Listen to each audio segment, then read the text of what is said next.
And now your weather with meteorologist Gino Recchia. Well, while the temperatures were below freezing, the stronger sun angle certainly helped with cleaning those roadways because it does warm the roads to above freezing.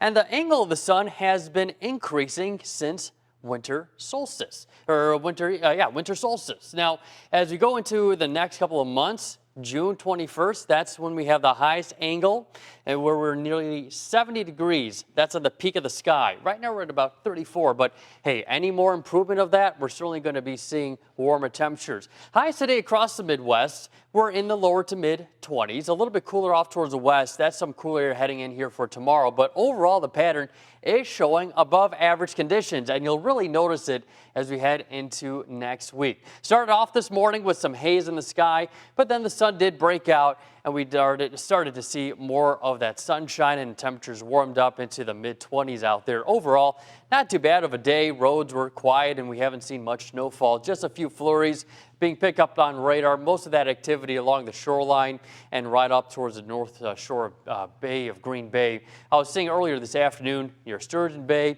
Menominee, Marinette areas, just some light flurries, a light snow shower, nothing that'll cause any impacts on the roads. Down to the south, there's more steadier snows, as you can see, from northern Indiana, parts of Michigan, and often towards the east coast. They're dealing with some wintry weather, even some snow down in Texas still. The deep freeze holding on steady across the Gulf South. Matter of fact, take a look at this map, which shows the current snow depth across the lower 48.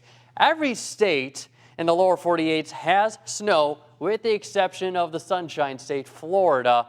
That's the only state without any snowfall. And right now, just in terms of the amount of snow across the entire lower 48, we're at about 70% coverage.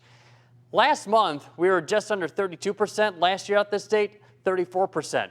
A couple days ago, 2 days ago, we broke the record for the most snow across the entire lower 48, which was over 73%. That breaks the old record that happened in 2011.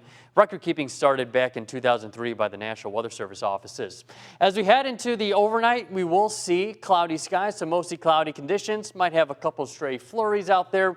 And that's hinting into the morning hours tomorrow into the early afternoon. Mostly cloudy skies persisting, but in terms of any steadier snows, that's not going to be happening. We'll have to wait until we get to Sunday, and it looks like a weak area of low pressure will move in from the southwest, and you can see that overspreading the Fox Valley and most of northeast Wisconsin by the afternoon and early evening hours. It's going to be a quick moving system, not anticipating heavy snowfall amounts, but probably about 1 to 2, maybe some locations upwards of 3 inches of snow out of the storm.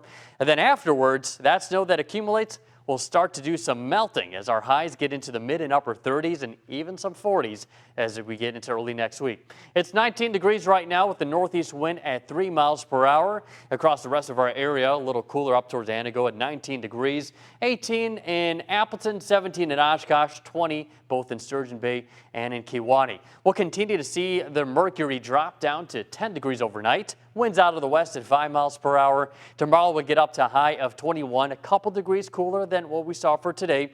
Can't rule out a stray flurry, but the majority of us will remain dry tomorrow. 22 on Saturday.